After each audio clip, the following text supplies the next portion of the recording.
right, Aloysius. Yo, yo, yo, yo. So we were talking about. Did you see Luke Cage? Saw all of Luke Cage. You saw all of Luke Cage? On my second watching of it right now. Oh, really? Episode 10. Episode 10? Mm-hmm. I didn't get a chance to watch it again, but I did go over the wiki. What you think about, I watched it, I saw it. What you think about it? Luke Cage. Luke Cage, season number 2, is the second most phenomenal show on all of Netflix after Narcos. So it's the best Marvel. Absolutely Netflix. The best Marvel story that I've seen done on the silver screen or the small screen. Yeah. Good stuff. Yeah, I'm infatuated with it, man. It's really good stuff, man. I was listening to other people talk about it, listening to other reviews. I thought I'd do that instead of actually watching the season again. But we want to talk about, since everybody's reviewing it, there's some really good reviews out there that disclose a lot of information about the history of some of the characters and all that stuff. So instead of going over a review of this thing again, which I feel the same way about it as you do, let's talk about the villains. Absolutely. Let's talk about, but not even just that. Let's go over a few of the Netflix. Since it's a big push to have women ahead and forefront so much right now. Mm-hmm. One of the things I don't hear a lot going on is the villain comparisons or the showdowns or whatever. So I was looking at. Did you watch Jessica Jones season 2? Yes, I did. Okay, so I was thinking about maybe we could compare the villains from Jessica Jones season 2, female. Luke Cage season 2. Well, Luke Cage season 1. I don't want to do Mariah from season 2, and for a reason. And also Lost in Space, Dr. Smith. I want to compare those 3 ladies and see what we got going on here, because the reason why I don't want to do season 2 of Mariah is she's got so much development going on in season 2. I mean, they really delve in deep on her. But before we go deal with Mariah season, the 3 ladies of villainry there, I heard somewhere that one of the reviewers said that Mariah Dillard was actually, when she got locked up like that, she was on Kingpin status at that point. She was actually in the books supposed to go against Kingpin and actually take him down in his system. So, and the guy made a great point that I said it would have been great to see her go up against D'Onofrio, and one of the heroes or some of the heroes or the defenders get caught in the crossfire between D'Onofrio and Mariah. But they can't do that anymore. You and I both mentioned that before I even heard you say that. Oh, really? We did. You and I talked about that and her versus Kingpin. You said you wanted to see Kingpin make a appearance and what had happened, which would have been perfect. That would have been amazing. It would have been absolute. The crossfire would have been insane. Now, I don't know if Alfred Woodard wanted out or whether they wanted to knock her off and make room for Nightshade. Because Nightshade is a villain, too. She's been on both sides, villainry and heroism, but mostly a villain. Her daughter? Her daughter. And that was her actual name in the comics, was Nightshade. Okay. But they took it away and just gave her real name, Matilda Johnson, Dillard or whatever. But outstanding writing, by the way. Yeah, agreed. Now, with the complexity of what you just said, yeah, we can do that. And what I'll do is I'll remove from the conversation anything about Mariah season 2, Luke Cage, which is fine with me, because I still, you and I talked about personally, I still see her as a more complex, more evolved, a more centered personality than Dr. Smith. But I will make a comparison. Let's go. The comparison that I see, especially from the personality profile, is I see narcissism being the center of it all, But the difference is in Mariah's character is that we know that she's been broken before. And she reminds me of a toy if it was living, and if it's been glued before, it knows all of its broken places and has decided that no matter who holds it, it's not going to be broken again. Oh. That's the way I see her character, even in season 1. Well, that's a great visual. And I'll tell you why I say that. Cottonmouth, to me, was the beginning of a great villain. A great villain. The writers made sure that we understood that it was Mariah herself who pushed him out the way. Right, okay, yeah, no doubt. Which is, it was shocking. It was shocking, but it also was insidious the way that we got to see her as now the controller of the current of the underground inside of Luke Cage. Well, now you tapping in on now you tapping in season 2. I'm not going to season 2. I'm talking about from season 1. You didn't know that in season 1 that she was a current of the underground? No, I'm saying that she was now. What I'm saying is Cottonmouth was presented to us as the adversary. Yeah, but you didn't know she was a current though. No. I'm talking about at that moment. When that moment happened, Cottonmouth was displaced. That's true. He was displaced. She definitely wanted to take his spot. Yes, he was displaced. To control Dillard's future, the Stokes. Yes, sir. Yes, sir. And what I'm saying is he was family, and it was a loving relationship that was depicted there. But when he made that comment, like I said about the toy, I'm talking about that toy, right? When he made that comment about an area in which she was still broken in, her response was like a caged animal. Yeah. And it wasn't a whole bunch of remorse there. It really wasn't. And so what I'm saying is, without going to season 2 at all, when I saw Mariah there, you knew she was troubled. Right. You knew she was disturbed. No doubt. But I also saw an instinct in her that was quite fearful, man. It was Hold on, fearful from her perspective? No, fearful from everybody else's, like mine. Like I no longer saw her as a narcissist anymore. I saw her as a psychopath. Oh yeah. And so what I was saying in the similarities, the same thing that I saw in Dr. Smith was willing more so to coerce people to get what she wanted done. But she wasn't necessarily willing to do certain deeds all on her own. So I saw the sociopath problems with her. Right. And I also saw that same will of surviving after being broken. I don't know what happened to her when she was younger, but it's obvious that something happened that was disturbing. Oh, yeah. And that's the thing about it. Yeah. I think that Will season 2 developed more of that story of who Smith really is, because we didn't get real Smith. We got, all of her charades and all of the things that she wanted people to see and know about her. Yes. She kept hiding who she really was from everybody, which was very scary, because nobody's a murderer, in that camp that she was a part of. That's right. Except for herself. She was willing to go the extra mile, like Mariah, yet she never did. I mean, she could have, though. No, she did commit murder. Did she? Who she killed? She killed her sister's boyfriend.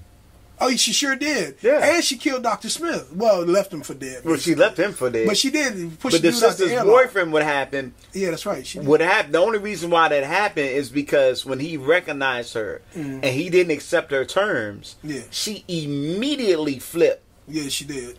From where she was, which seemed to be a disadvantage, to taking advantage of the situation. But hers was a little more circumstantial. I'm wondering, because that's a very good point. Exactly. She was almost in protection mode. Like he kind of charged to take control of the situation. Yes. She wanted to take control back. Yes. And so it was a duel there for a hot second. She got out the airlock and jettisoned him. Now, that was quite similar to the Mariah scenario, when Mariah, like you said, got triggered by Cottonmouth and ended up pushing him out the window. When he fell, he was still alive. Now the difference is Mariah had the opportunity to go down and show her true insanity, her true psychosis, and going down there and taking them out with a mic stand and having no remorse. Like he said, when Shades saw that, he was like, "Oh yeah, she's next level," and so, but Smith didn't have the opportunity to do that in that one scene where she had to take somebody out, and she wasn't as close. Mariah killed somebody she looked in the eye. Exactly. And exactly. So that's what I was saying to you. I see similarities, but what I saw in Mariah, that shift was, and it was somebody that she knew, somebody she grew up with, somebody that she loved, a relative that meant something to her, a person who had helped underfund what she was doing legitimately. Yeah. Despite his dealings. Yeah, he was family, but as family, I guess we all do that, man. We think we can go to the next level with somebody until you realize you went too far, and then, but in her case, there was no apologies for that. She just took him out. And another thing too, man, my grandmother, my dad's mom, was from New Orleans. And I know this was a New York thing, but that whole vibe with her reminded me a lot of New Orleans. Oh, really? Oh, man. When we got the decadence of the family, remember, she's from a long line of matriarchs who basically ran business. Right? Yeah. She's from a long line of that. And I tell you, the undercutting value of her stepping out of legitimate business into what I would consider to be the underworld purposely. Because like you said, she could have had somebody else do what she did to Cottonmouth. Yeah. She could have fed that anger. Yeah. You know what I mean? She could have put irons in the fire for later. Right. But she didn't do that.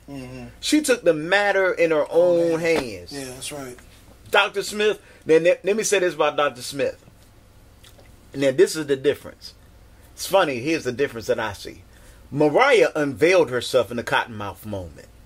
Right, that's true. Dr. Smith began to veil herself almost like in a cocoon. Okay. From the onset when she saw the opportunity to take the identification of the real Dr. Smith. The moves she began to make, honestly, were actually more brilliant from the standpoint of survival. Dr. Smith? Yes. Because how could she, without even knowing the profession of this doctor, channel herself into being something that I know she didn't have the education for? Right. And she became that thing. But that I was with you as soon as you started talking about it, I was like, her ability to put herself in scenarios and get herself out of scenarios. Now, see, one of the things that what you just said made me give a nod to Dr. Smith. Dr. Smith was challenged with dealing with unknown circumstances, and as soon as those unknown circumstances, she was at her best. She was a constant manipulator, a constant a manipulator of circumstances, of people's minds, of all kinds of things. Mariah and Dr. Smith, as far as we know right now, and I don't know if I knew this in season 1 of Luke Cage, but as we know right now, Dr. Smith has no legacy to lean on. Mariah had her family. I don't know if we knew that season 1. I don't remember. I know we got a big dose of that in season 2 of her legacy, her family. No, we got that season 1. Yeah, right, we did. We got that because season 1. Cottonmouth said it, and there was some flashbacks. And they gave us flashbacks. Yeah, they gave us flashbacks. So we knew that Mariah didn't stand on her own 2 feet. She wasn't a self-made person. She stood on the history of the Dillard Stokes family.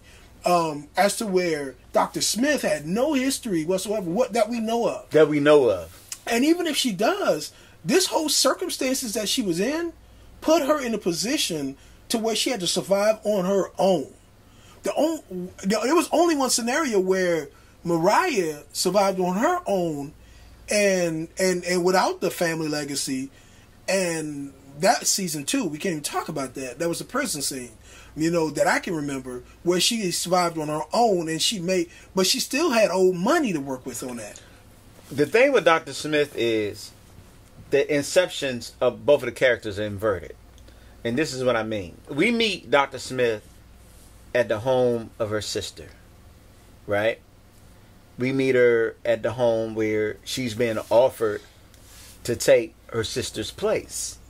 Okay. Literally. To take literally where she lives and have access to her cars, you know, whatever.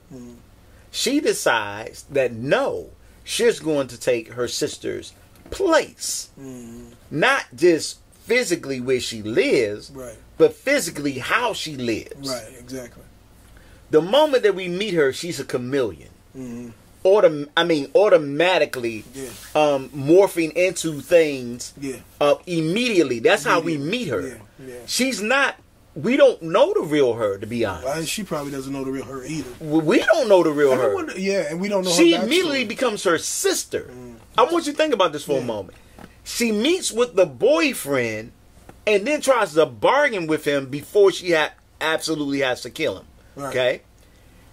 Then she takes advantage of the Dr. Smith thing, and now she done left the sister persona, and she's now become this doctor who she's never met. Now, right. That's brilliant. It's brilliant. But what you say giving a nod to, you give the nod to Dr. Smith, and I understand that. I'm going to tell you why I give the nod to Mariah. Because in Mariah's case, I see the inversion of that. Mariah has been wearing a mask for a long time when we meet her. Right. I don't know how long she's been wearing this mask, but she's been wearing this mask long enough to be considered legitimate and to be placed apart from who Cottonmouth is. Okay. Right? Okay, so even though he may have a hand, you know, in waxing, you know, painting things and making moves, whatever, she's still legitimate enough to where she has a public following, and she has public interest, like, by you know, as a foothold on that. So when she makes this move, we're literally seeing her take the mask off and becoming who she really is. Right. Because you said that when Shade saw that, you said that Shade was like, no, she's next level. Yeah, she was definitely next level. Next level. Yeah, but she had what we know of a legacy to fall on. She had. Yeah, I'm struggling with season 2 because it told us. No. Staying in season 1, you saying because she had a legacy. See, here's the thing. Well, that's a motivational thing. That's like the big brother looking at the little brother, or the little brother looking at the big brother saying, "I'm gonna be better than you." She's looking at her parenting. I don't think that always works. I don't think genetics always works in that instance. And let me give you a I'm not talking about genetics. I'm talking about role models. Her role model was a bad woman. Bad in the sense she was a superhero to her. Yeah, she was a G. Yeah, she was a G. You're definitely right about that. By her following, by her seeing that, and by her stepping in the shoes of the legacy and saying, you know what, I'm going to be better than you. She had a reason, a motivation to be who she was. Let me tell Dr. Smith. That season 2, honestly, I don't know what's going to happen in, Lost in Space. I don't know what's going to happen with that. But when you get ready, we can compare season 2 to season Alfred 2. Woodard, to the Joker's performance in Batman. That's what I'm ready to do. Hold on, well, you talking about Heath Ledger? Yes. I know it was small screen and I know it was series, but I seen the same type of emphatic measures in acting and stretching limitations in her performance, being a woman, especially versus what I saw Heath Ledger do in Batman. Now, I'm shocked that so many people are accepting of how she is. Alfred did a phenomenal job, but I'm shocked at how many people accept it, because I grew up. You said your family, you've seen shades of this in your family. Yeah. I've seen shades of this in my family. Yeah. But this may not be in everybody's family, and yet I don't hear people saying, I can't stand her. A lot of people who don't even know about that type of lifestyle, that type of family history, as an African or Black American, I really see a lot out of Alfred's performance that paralleled my life and people I know. Not necessarily my life, but people I know. You know, she was definitely a microcosm of what I consider to be a woman who's making it on broken pieces. Yeah, no doubt. And we know a lot of women. Know a lot of making and the thing is that you cannot help but. Let me put it this way: Michelle Obama is fortunate that her influences were positive. Yeah, you go. For the majority of her life. Because Michelle Obama has the same type of capacity of being what Alfred Woodard was in that particular role. Oh, wow. She has the intelligence. She has the charm. You know, she has the pull.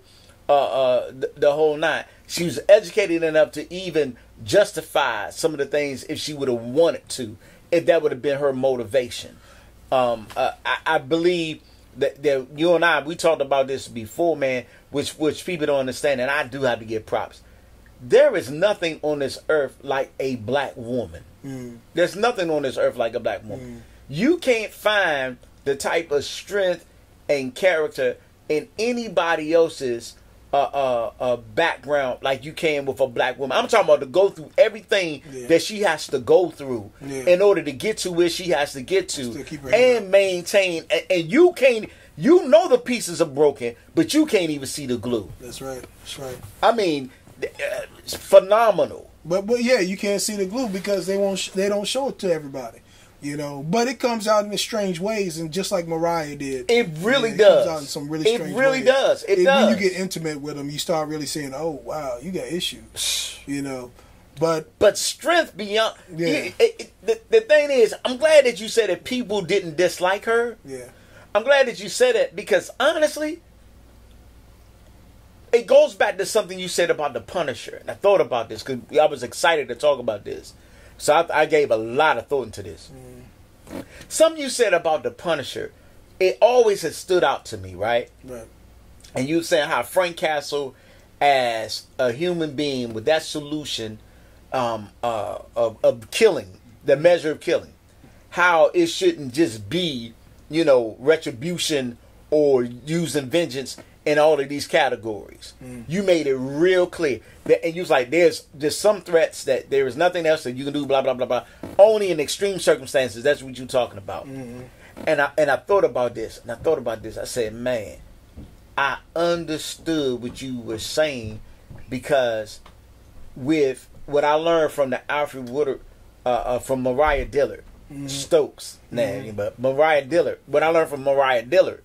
Not Stokes, but from Mariah Dillard. Okay, gotcha. What I learned from her was that in order to really make it, in order to make it, there's decisions that have to be made that are extreme. But what it causes is for everything else to fall in place. And so what you were right about, see, really, honestly, you were right about Frank Castle. I had to just agree with you. You know, I didn't before, but I agree with you now. Frank Castle really was operating on a principle based on his own rules and regulations. He's nothing more than a terrorist. Oh, yeah, of course. He's nothing more than a terrorist. Right. And he's the typical terrorist. Yeah. In America. Yeah, American terrorist. Yes, he's the typical terrorist. Yeah. You know, who gets to blame his situation on PTSD. Yeah. How about that? We went over Mariah and Smith, and there's a lot more about Smith that I wanted to go on. Yeah, dig into Smith a little bit. Yeah, but what about I don't even remember the woman's name. You talking about her mom? Jessica, Jessica Jones's mother.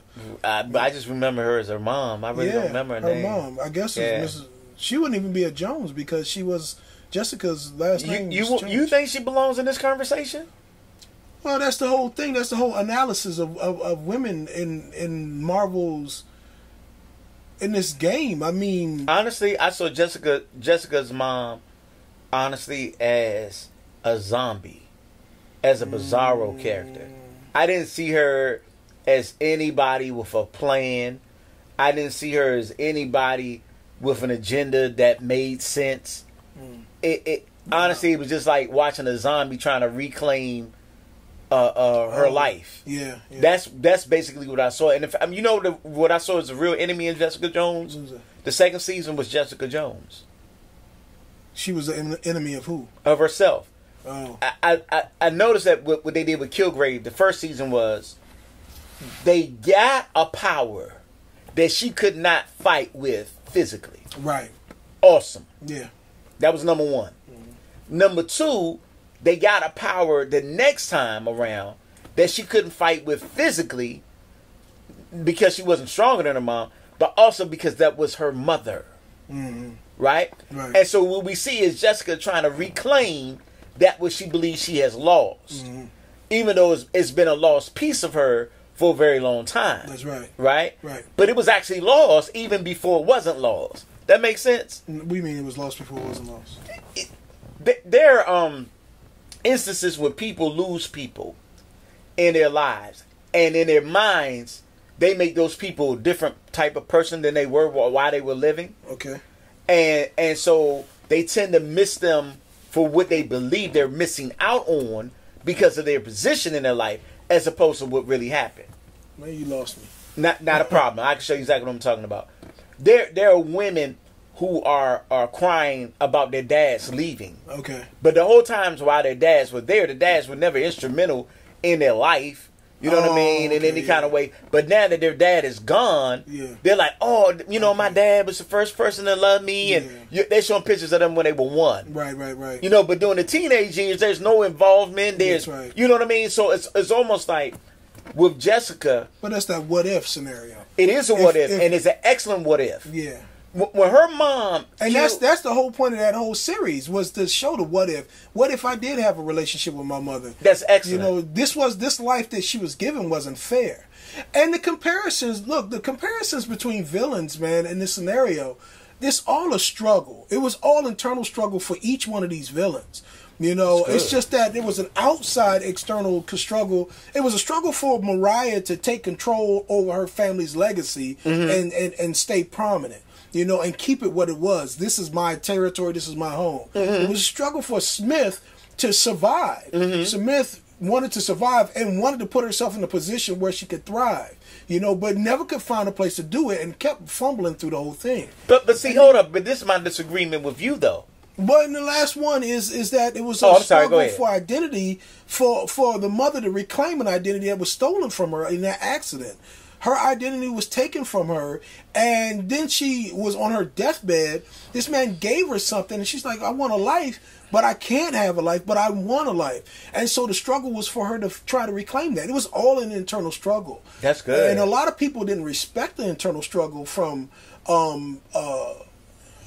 Jessica's mother, but it was definitely there. She didn't have to outwardly punch or control or manipulate other people. Yeah. Her struggle was internal. And that's somewhat of what happened with Henry Cavill. A lot of people looked at Henry Cavill and said, well, Superman saves people out of trees and stuff. We didn't see enough of that. He doesn't destroy buildings and stuff. The movie was not about what Superman can do that we already know. It was about his internal struggle.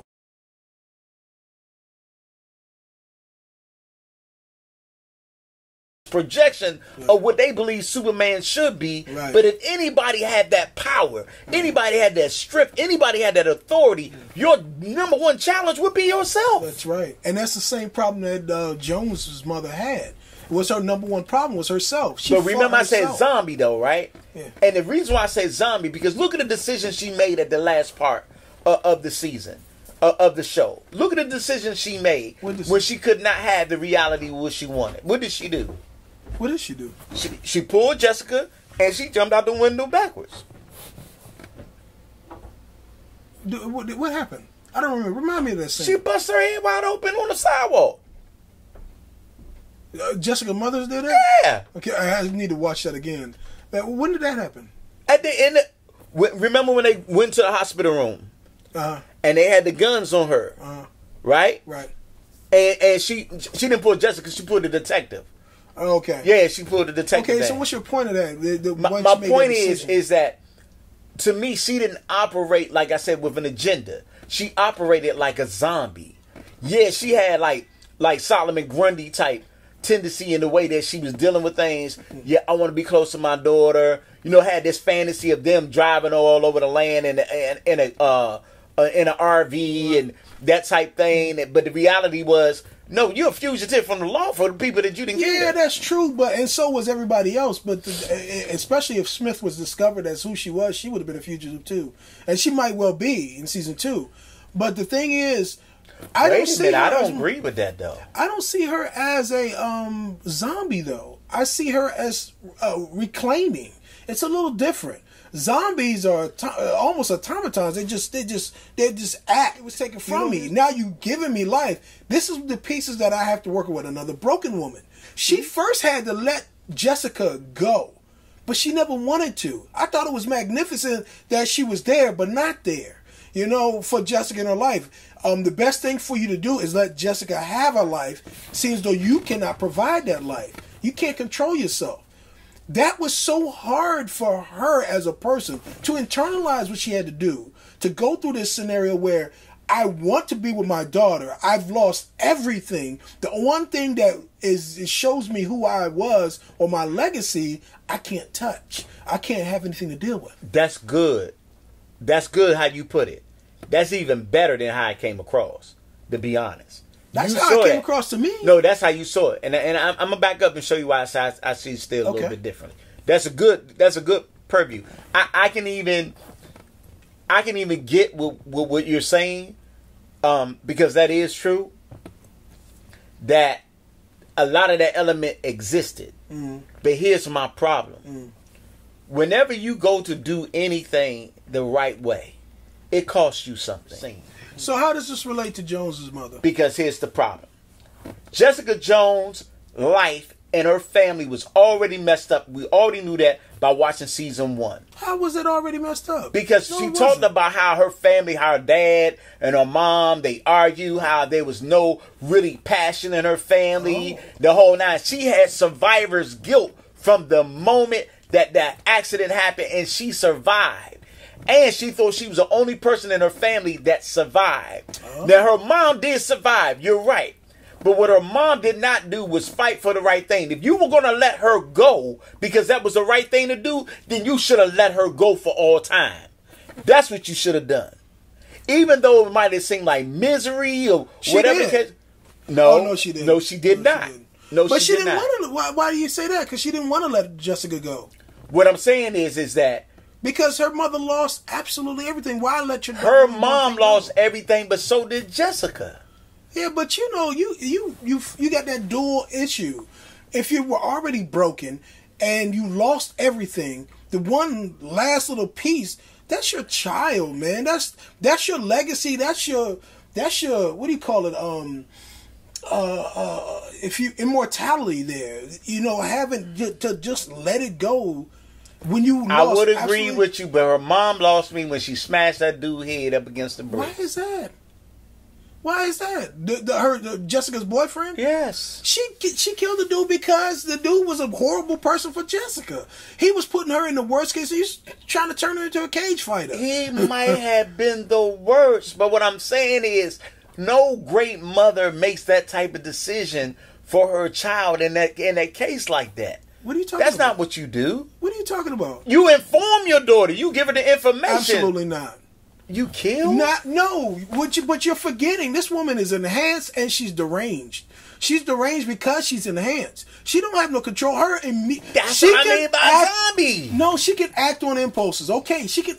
That's different. I'm listening. She's not a zombie. You want to help me out. She's acting on impulses. Her impulse said, I can do something about this immediately. How many women have you saw get in line in somewhere and they're dealing with a cashier that's not being cooperative or something like that, and they just go off on them?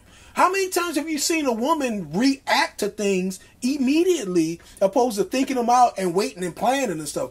Women commonly don't wait and plan to do nothing. They handle the scenario immediately. So you're blaming the results on her enhancements, right? Of course, no doubt. Okay. She never had control, and that's the reason why she never had control. But she was learning to get control. That's her growth, and that's her pattern. So let me ask you this: how was she better for Jessica's life than the boyfriend that had her in the cage fighting? She was better for Jessica. She never put Jessica in that scenario, or never wanted to. Now I hear what you're saying. Just because she didn't mentally, Jessica's boyfriend was trapping Jessica. You know, he was using her, and Jessica was blind to it. But Jessica's mother was putting herself in horrible scenarios because she was losing control. Jessica's mother was told, look, if you decide to go with her, you're going to ruin her life. If you leave her alone, she can just possibly have a chance. So her mother made a choice on her own to leave her alone. Especially when she realized what she did with the boyfriend. Her mother walked away. Her mother made choices, man. She's not a zombie. She made choices. And they were extremely difficult given her scenario. But I want to show you something. That you pointed out. Okay. When we started comparing this whole thing, we were comparing female villains. Right. You made her mom a villain. That's right. So her mother is a villain. So guess what you're saying to me? What's a villain?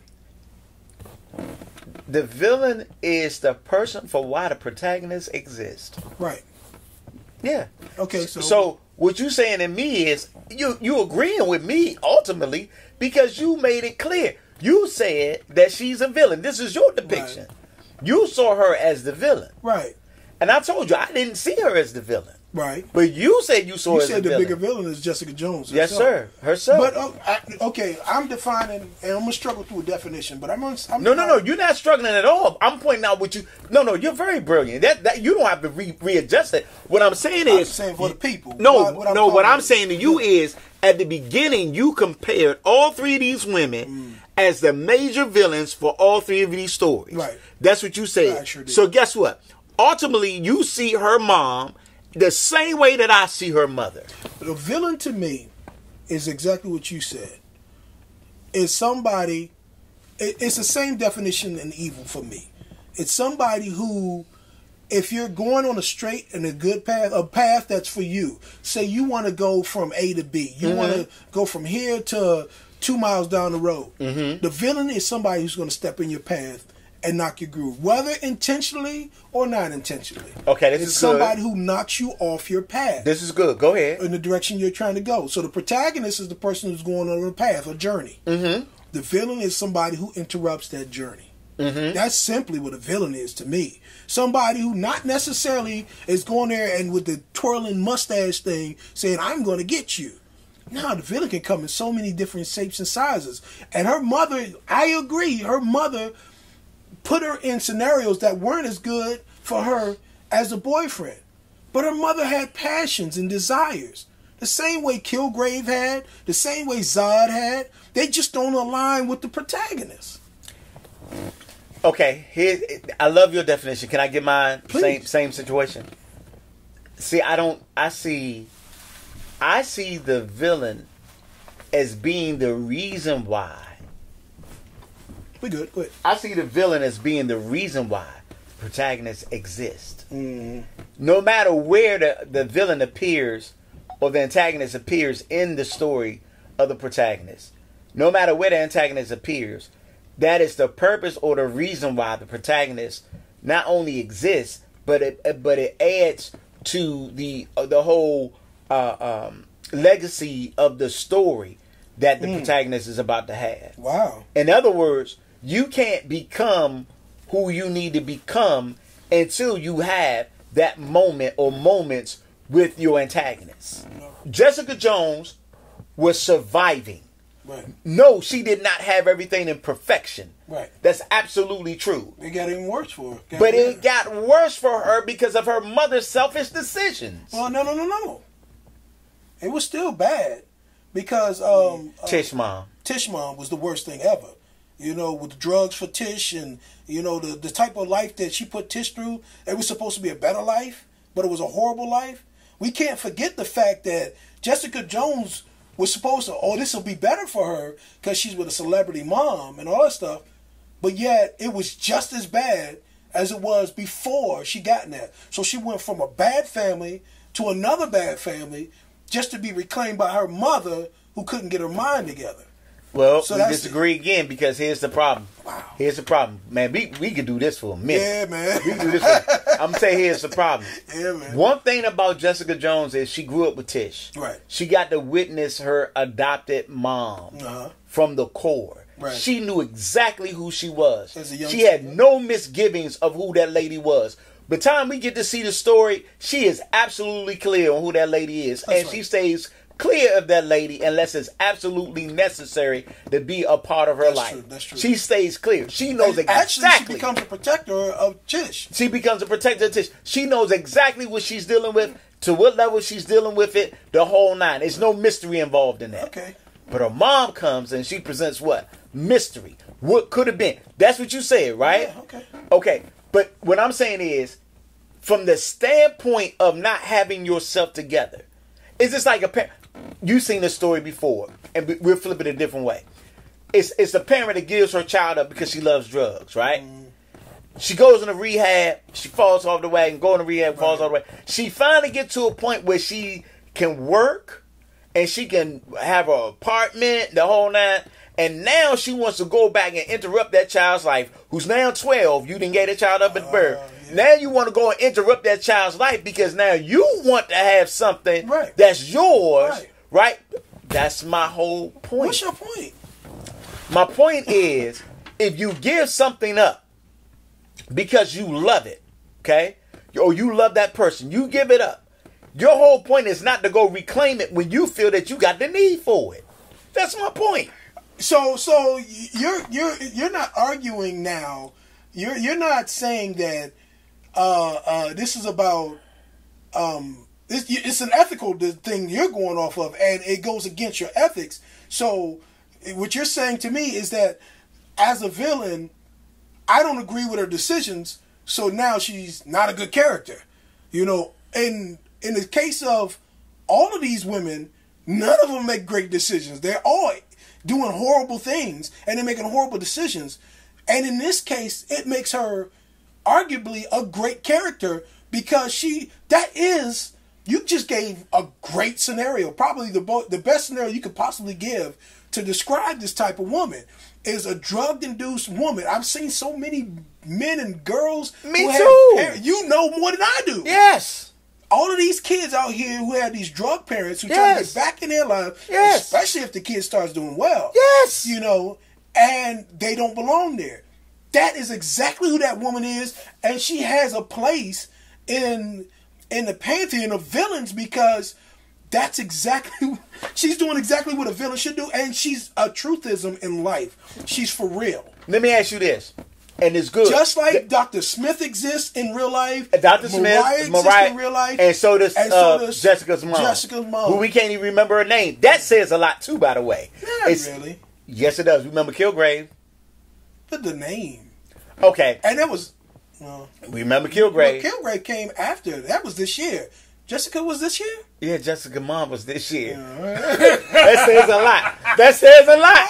That says a lot. The story. I'm just saying. That says a lot. Well, but I couldn't remember other names too, so.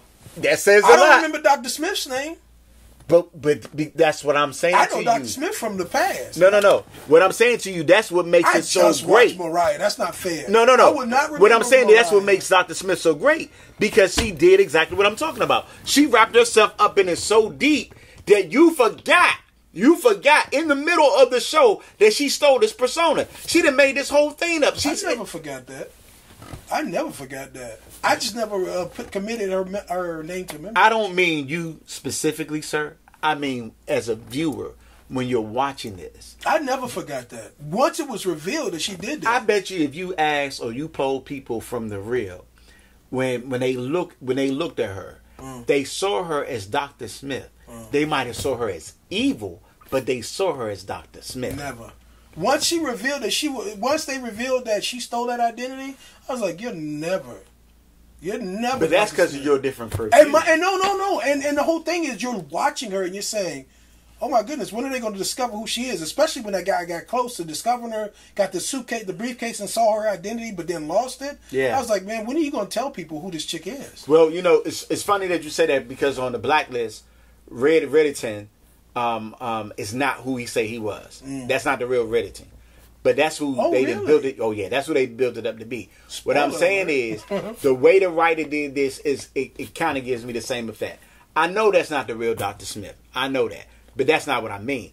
But what I'm saying is the way that I look at her as the evil Dr. Smith. She's literally taken on a persona that equates to that what she was trying to do in the first place. She wasn't trying to emulate him. She didn't know him. She was emulating her sister, who she knew. She had the wig like her. She had on the clothes like her. She was walking like her. The whole nine. And it wasn't good enough for her to have where she lived. She had to have her life. That was the key to all of that. Okay? But here's the thing about the authorities. The authorities didn't know the sister was dead. Right. Okay? Yeah, because of all the craziness going on. The authorities didn't know that. Oh, no, that happened even before the craziness. That happened even before that. So they didn't even know about that. So she wasn't even known as a killer at the time. Yeah. That's what I was saying, how they weren't even looking for, okay? Right. And as far as the boyfriend situation, that could have been an accident or whatever. She could even justify that. That could even work out. It doesn't make a difference. The authorities still would have checked you out. If I said that she already had a pass.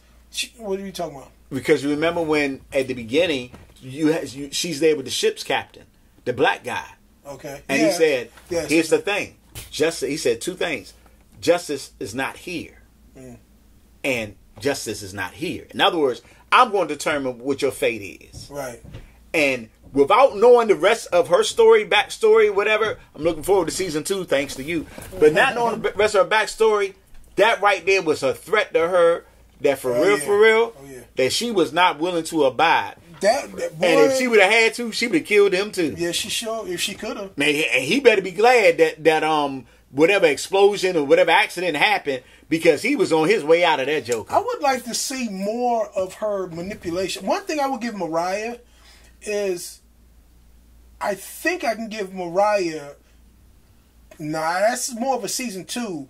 And I'll just dip into it real quick because I got. Don't dip into season 2. Don't do that. That's unfair. You said we weren't gonna do that. Now I done blocked that stuff. You can't do that. That's unfair. Man, that's messed up. That's unfair. Right. Now we can do that later. Right. We can do her season 2. I can't wait to the next one because Mariah. Yeah, you're right because that's part of development. Yeah. And what I was gonna say, but you can't use it, is that Mariah shows power of manipulation. What she did with Luke Cage and all that stuff. She was able to manipulate her pieces better than Smith was.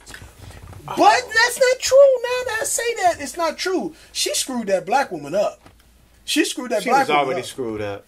Yeah, but she directed her anger towards something. She was already screwed up. Remember, the black woman had already had an experience with the robot. Remember? The robot came on her ship. Yeah, yeah. And that robot was in full attack mode. Yeah, yeah. That woman literally had PTSD. Yeah, but she manipulated. Who was she directing? She pushed that lady. Woman tried to kill something. She tried to kill the robot. Was it the robot she was trying to kill? Yeah.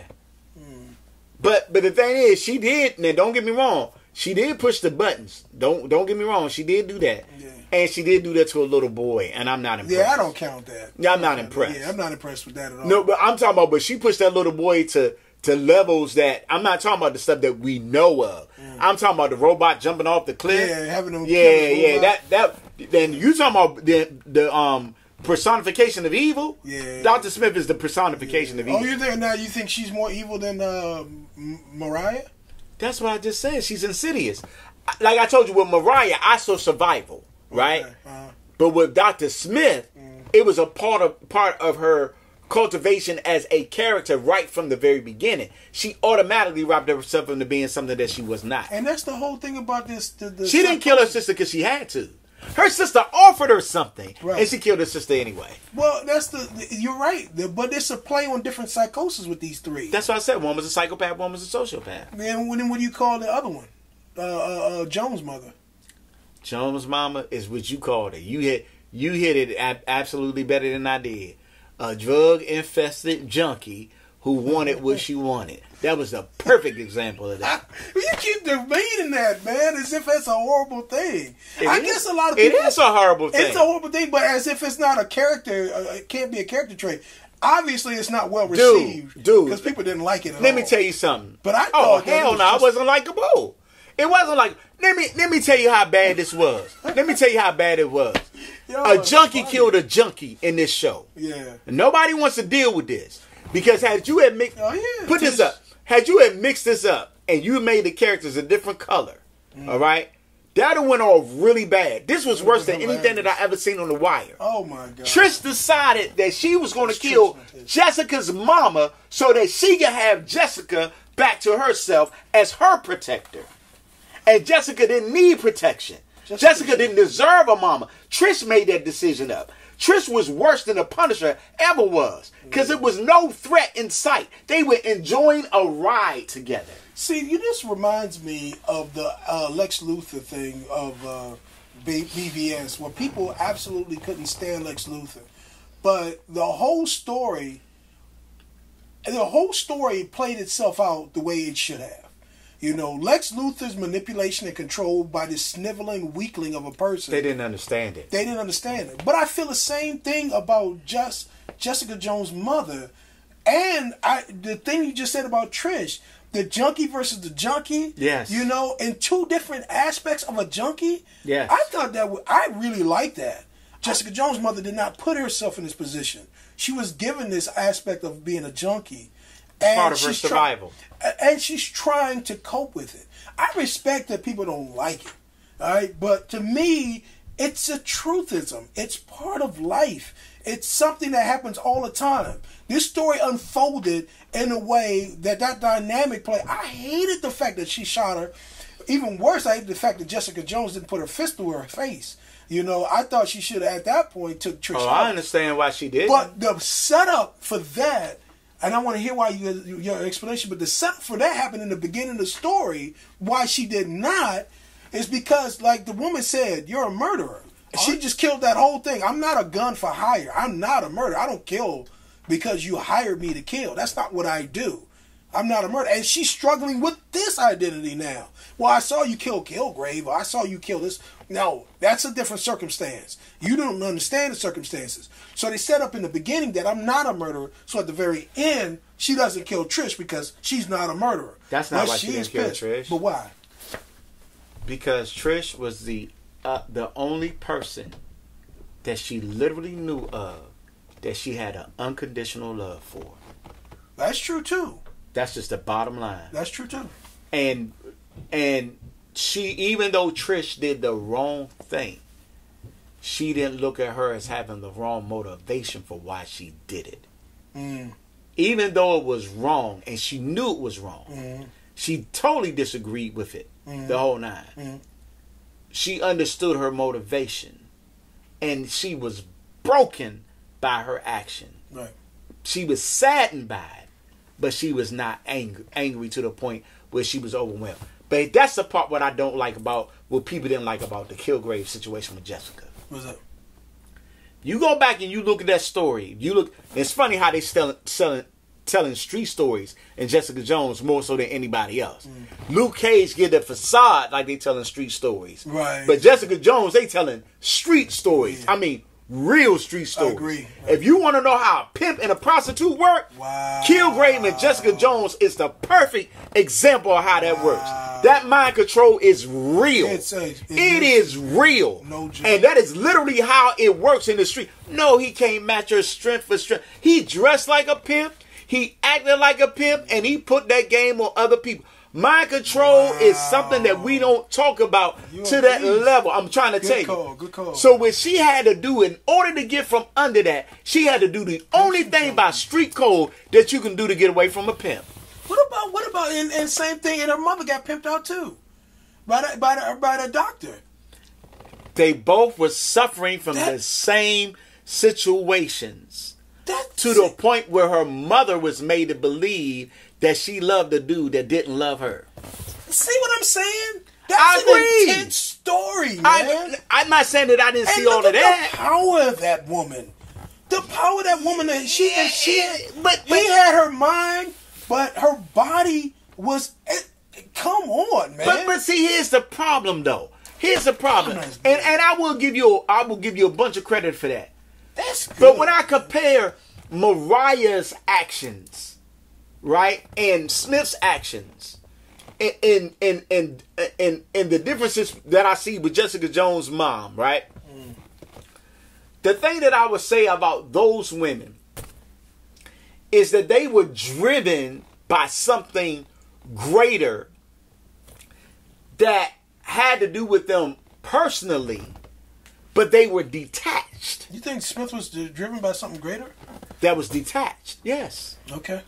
Somebody offered you a house and a car and funds to maintain what you got, right? Right. If you didn't have anything, that'd be something like, hey, that sounds like a good deal. Right. She ain't want that. Right. No, baby, I don't want what you have. I want to be you. Right. That's what I want to do. But see, now you're making me think that Smith and Jones's mom had the same motivations. More similar than Mariah's motivation. Mariah was trying to maintain a legacy that was greater than her. She was trying to outdo her mother, or grandmother. But You mean eventually. Not season 1. Well, in season 1, they kind of showed. Yeah, you're right. Season 1 is Welcome to the Dark Side. She showed that when she was walking around the table, and dealing with Cottonmouth. She showed that signs of her mother's power and strength in the beginning, running a whole house and all that stuff. Yes, but her motivations were greater than her, and Mariah's motivations. But in Smith, that was Smith's desire. And in Jones, that was Jones' mother's desire. There was no greater than. I see. This is where we disagree. Whoa. Smith's wasn't. Her desire was not to do all the things she ended up doing. Her desire was simply just to take her sister's place in this next venture. No, was it? Yes, it was. Smith. Go back and watch that beginning. That was one of the things. Smith always wanted what she could not have. I agree. But it was Smith. It's Smith's psychosis. It's like a kid on a playground who, you got pockets of kids playing. You got this one kid, Tommy, has a toy, but Jessica and Tyrone have other toys. Well, Tommy doesn't want his toy. Tommy wants Jessica's toy. Once he acquires Jessica's toy, then now he wants to go and get Tyrone's toy. He's always going to get the next toy because he ain't satisfied with the stuff he has. Jones's mother was different. Quick second. I had to take a quick break, so this ain't gonna be cohesive to what I was talking about before. But I was just trying to make talk about the drive that you saw with Jessica Jones' mom. I was just saying that Jessica Jones's mom's motivations were her own, and Smith's motivations were her own. Mariah's were separate. I'll leave it at that because I can't remember. I was going somewhere with it, but I got interrupted. I had to take calls. All right, but let me say my point again, and maybe that tricky. Like I said, Mariah detached, Smith detached. Once they made the decision, whatever, they got the blinders on. They're detached. Right. What I'm saying to you about Jessica Jones' mom, her situation wasn't detached. In fact, it was different. It became the exact opposite. She became a dependent on her daughter. As opposed to, she needed to possess something from her daughter that she felt she didn't have in order to feel like that was she wanted to feel like. I didn't see that. That's what I saw. I thought that it was a completion because that was what she had beginning. It was a reclamation. Like I said before, she's trying They didn't never had that type of relationship. That's my point. But it doesn't have to be that way. When you've lost everything, everything wasn't perfect before. But then she lost the little bit she had. So you cling tighter, closer to the things that the last little possession you have. If you lost everything in the fire, you see people going around looking through pictures, or you lost everything in the flood. They go around and they try to reclaim the little pieces of their lives that they had because this was home. You come in, you see the memorial, the pictures of everybody that you love, everybody that was a child that grew up, everything that happened. I'm gonna give you something that's perfectly. That's all her mother was trying to do is get back to some semblance. And I don't agree. Huh? I don't agree. I'm gonna give you something. I'm gonna give you something for real. They kind of like paint this picture for you. All right, so you grew up like I did. So we both watched the Brady Bunch growing up. We sure did. Okay. So at the beginning of the Brady Bunch show, the song starts off. Here's a story of a lovely lady. Oh, a lovely lady. right? Who was married with... Oh, is it? Here's a story of a man named Brady. Yeah, whatever. Go ahead. Well, whichever. Both of them happens. Whichever. Okay, but here's the thing. This is what I'm trying to get to. But if you go back and watch the first couple of episodes, when Mike meets his future wife, mm-hmm. their mother has passed away. Okay. And the boys are intentionally not letting go of their mom while their father seems to be embracing this new woman. Right. This is the Brady Bunch, by the way. Okay. Okay. So what happens is Carol, that's her name. Yeah. So what happens is in the story, so I remember her name, and I ain't seen that in years. Stop it. That ought to tell you something. No, it don't. Yeah, it does. So we talking about impact. So here it is in this story. What we see is that Alice has been accepted as a woman in her life. Stop it, man. I'm going somewhere now. Yeah, Alice has been accepted as a part of their life. Right. But she's not trying to take the place of their mom. Right. Right? Right. Carol comes in and she has these three girls, and first none of them are getting along. They're bickering the whole nine, and the boys are very off-put by her. But the girls are not as off-put by Mike as the boys are off-put by Carol, because they are adamant that they're not going to let this woman come in and become the mother that it appears that she's trying to become, because they snuck into her father's life, right? Okay. But what happens is crises come up, and she doesn't try to do what their mom would have done. She just does what she does as a mom, right? Carol Brady, right? And so what eventually that you see, as you see this family later on, you forget that this is a blended family story. Yeah. It's one family. She talks to all the kids the same way. Right. It's no difference. And Mike does the same thing. It's no difference in the way that they deal with the kids, but the story is about blended family. Right. And in fact, it's one of the first stories on TV about blended family. So it's a great move. What am I saying? Yeah. So here it is. With Jessica's mother, the thing that gets me is this. You had to step away. Because you really couldn't be in her life that way. She's grown up now. You need something from her. She doesn't need what you have to offer. Because what you're trying to offer her, you really don't have anyway. Right. Okay? Right. So the only reason why you want this relationship the way that you do is for your own self-gratification. You are attaching yourself to something in order that it may define you, because you still haven't gotten over your issues. And so instead of you working on your issues and then getting to a point to come back into life at a different perspective, no, you're trying to reclaim the stuff that you've already lost. It's already been lost. She's living on broken pieces just like you are. She had to survive and get over some things too. Yes, she made bad decisions. She made bad men decisions. She made bad career choices the whole nine. But guess what? She's not blaming anybody else for her struggles. And her mom did. Who did her mother blame? Her mom looked at the unfairness of the same situation that they all were involved in. And she blamed her circumstances on that situation. Even in her recovery, she never celebrated being alive. Man, I'm going to say, man, the difficulty in watching these stories for a lot of people I see is that the psychosis of people. When I said we laugh at crackheads, man, I meant that in saying that a lot of times we see the results of people's actions, but we never see the entirety of their struggle. We never see what motivated somebody to try crack for the first time, or lose control over crack. There's a lot of people who take cocaine and do drugs and stuff like that to get by in life, or to give them an edge. You know, cocaine is a pick-me-up. It's like an extreme form of caffeine, from what I understand, where it keep you going. It's not heroin, but it's the next best thing.